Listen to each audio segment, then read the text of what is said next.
I've had an epiphany, right? Which is, we haven't modernised church in ever. As a kid, I remember going to church and being bored shitless. What 8-year-old wants to devote their day off school to go and sit and listen to boring stories they've already been taught in primary school? The only reason you're there is because your parents forced you. And so we're made to sit in an old 70s building for an hour and listen to story. We don't even listen to the stories. You can't just get some bread and some fish and then feed 500,000 people, or like, that's impossible. But it happened.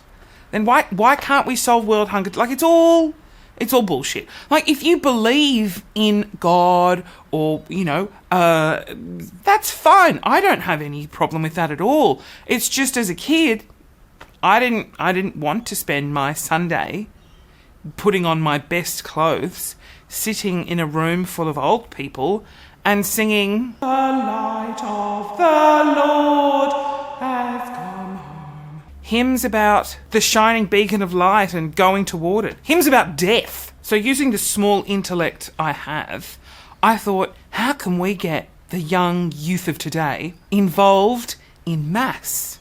And here's where I came up with an incredible idea. What is the most popular book amongst young children? As a 31-year-old, I have no idea. I don't have kids, I don't associate with kids, but I'm going to assume it's Harry Potter, because it was when I was a kid, and obviously nothing has changed in the last 15 years, so it's probably still Harry Potter. So why not make church the Book of Harry instead of the Book of...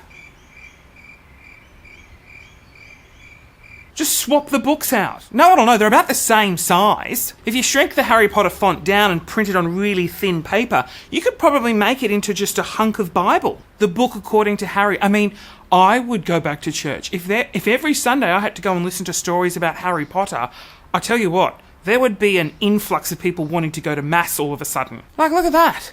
Look how it's practically, a reading from the Book of Harry Potter. Chapter 18, verse 9.7.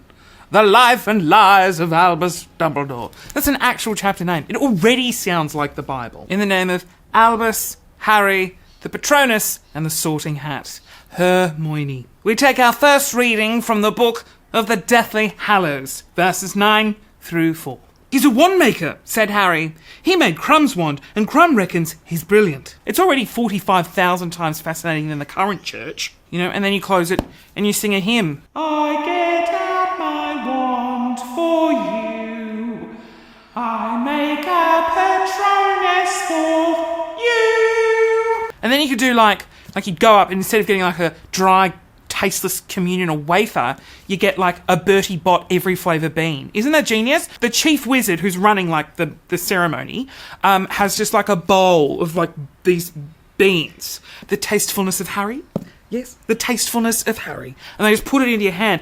And some beans have a great flavour and some beans don't. But one bean has the flavour of Jesus. Who was the lucky recipient of the Jesus bean? And then the winner of the Jesus bean comes up and then gets to read, I don't know, a chapter from the Book of McGonagall or something. And then everyone gets out their wands and they cast a spell and it lights up and then chocolate rains down. I mean, who would not want to go to a mass like that? Our Harry, who aren't at Hogwarts. Hello, over there. Well, I'm not really good at making stuff up on the spot. Hail Harry, full of magic. Blessed be thy name. Thy Gryffindor will be done on earth as it is at Hogwarts. You get the gist of where I'm going. Let's make church Harry Potter church. Let's change church to Harry Potter Book of Spells. I don't know, to be fair, it's practically the same thing.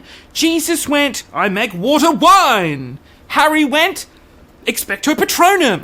Jesus cast spells. Harry cast spells.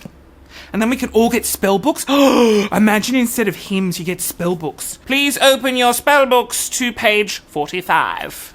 And then we all conduct a spell and we all just chant. Alohomora.